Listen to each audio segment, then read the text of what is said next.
അഴിമതി കഥകളോ അല്ലെങ്കിൽ സ്വജന പക്ഷപാത കഥകളോ ഒക്കെ പഴയതിനേക്കാൾ കൂടുതൽ കേൾക്കുന്നുണ്ട്.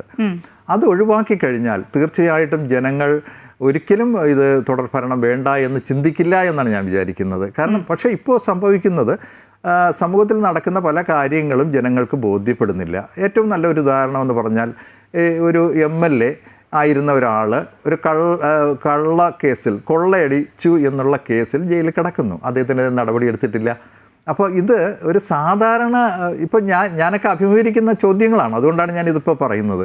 താങ്കൾ ഉദ്ദേശിച്ചത് ശബരിമല കൊള്ളക്കേസിൽ ജയിലിൽ കിടക്കുന്ന മുൻ MLA, ദേവസ്വം ബോർഡ് മുൻ പ്രസിഡന്റ് പത്മകുമാറിന്റെ കാര്യമാണ് താങ്കൾ ഉദ്ദേശിച്ചത് അല്ലേ? അതെ. പലരും ചോദിക്കുന്നത് എന്തുകൊണ്ട് പാർട്ടി അതിനെതിരെ നടപടി എടുക്കുന്നില്ല. നമുക്ക് ഉത്തരവില്ല.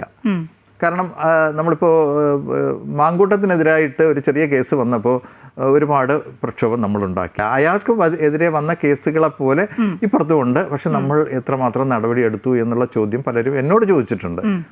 പല കാര്യങ്ങളിലും അത്തരത്തിലുള്ള ഒരു യുക്തിക്ക് നിരക്കാത്തതായിട്ടുള്ള, പ്രത്യേകിച്ചും ഈ MLAയുടെ കാര്യത്തിൽ അയാൾ ഇപ്പോഴും ജയിലിൽ കിടക്കുകയാണ്. പക്ഷേ എന്നിട്ടും നമ്മൾ ഒരു അയാൾക്കെതിരായിട്ടൊരു നടപടി എടുക്കുന്നില്ല എന്ന് പറയുമ്പോൾ അത് സത്യത്തിൽ ചോദിക്കുന്നവരോട് മറുപടി പറയാൻ ഉത്തരം മുട്ടുന്നുണ്ട്. എനിക്ക് ഉത്തരം മുട്ടിയിട്ടുണ്ട്. പലരും എന്നോടത് ചോദിച്ചിട്ടുണ്ട്.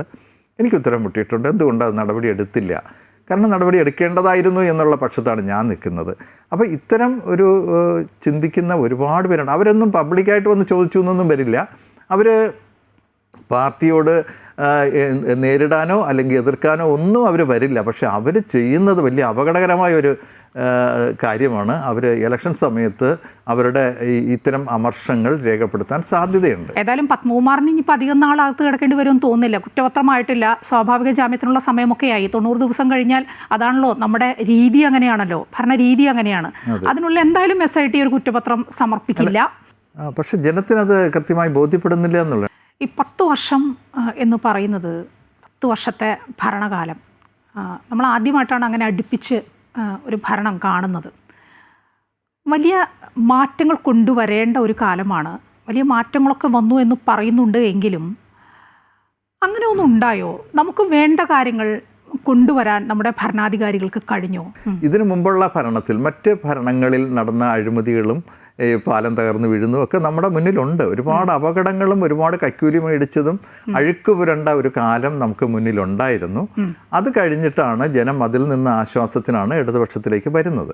പക്ഷേ ഈ ചില അഴിമതികളും ഈ കറപുരണ്ട ചില ഷേഡി ക്യാരക്ടറുകൾ ഇതിൻ്റെ ചുറ്റും വന്ന് നിറയുന്നതും അവരെയൊക്കെ സംരക്ഷിക്കുന്നതെന്ന് ജനങ്ങൾക്ക് തോന്നുന്നതുമൊക്കെയാണ് കൂടുതൽ ഒരു ജനങ്ങളെ വെറുപ്പിലേക്ക് ആരെങ്കിലും പോയിട്ടുണ്ടെങ്കിൽ അതിന് കാരണം അത്തരം സംഭവങ്ങളാണെന്നാണ് ഞാൻ വിചാരിക്കുന്നത്.